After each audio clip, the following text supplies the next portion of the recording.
Imagine you're in a meeting, and your great idea is shot down simply because you're not the boss. How do you turn the tables? The secret lies in mastering influence without authority, a skill that separates great leaders from the rest. Here is your guide to using persuasive techniques to inspire action without relying on formal power. Let's dive in, using real-world scenarios and strategies to apply this to your professional life. Let's look at psychology of persuasion.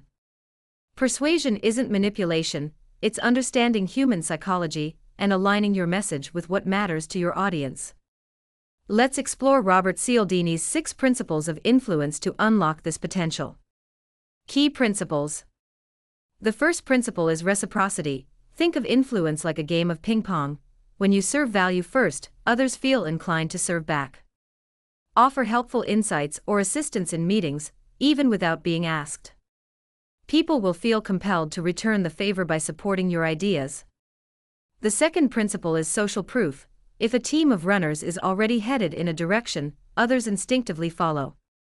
Highlight data, testimonials, or examples where your approach has worked.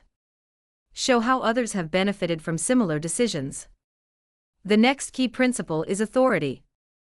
This is the strategy for non-bosses. Use expertise to establish credibility. Hayrace is an example. I researched this, and here's what industry leaders are saying about its success rate. Another principle is liking, build rapport. People say yes more often to those they like. Personalize your communication. I remember you mentioned this challenge, here's how this idea might help. The fifth key principle is consistency, securing small agreements for long-term buy-in. Get colleagues to agree on small aspects of your proposal. This builds momentum for larger commitments.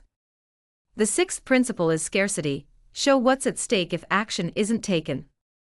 If we don't adopt this strategy now, we might lose our competitive edge. Lead by example. The silent leadership strategy isn't always loud. Influencing through action creates credibility and trust.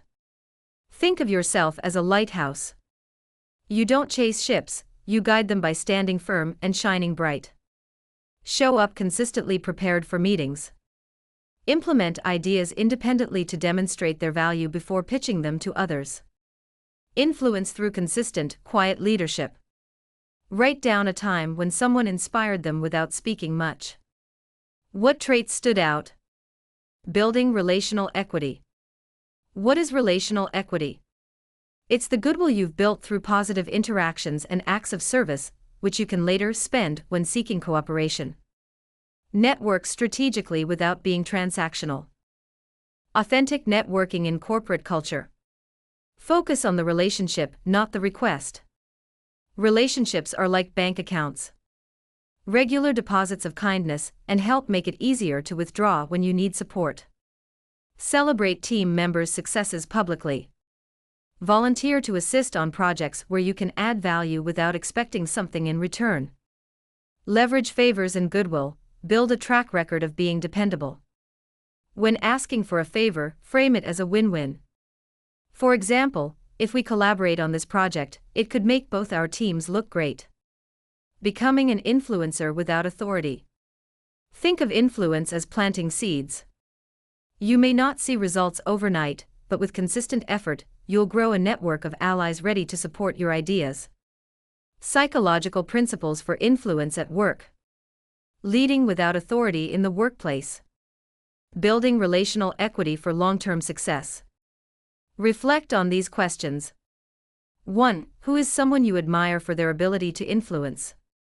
2. What strategies from this module can you start using tomorrow? This approach empowers you to become a silent influencer in any office environment, paving the way for leadership without formal authority.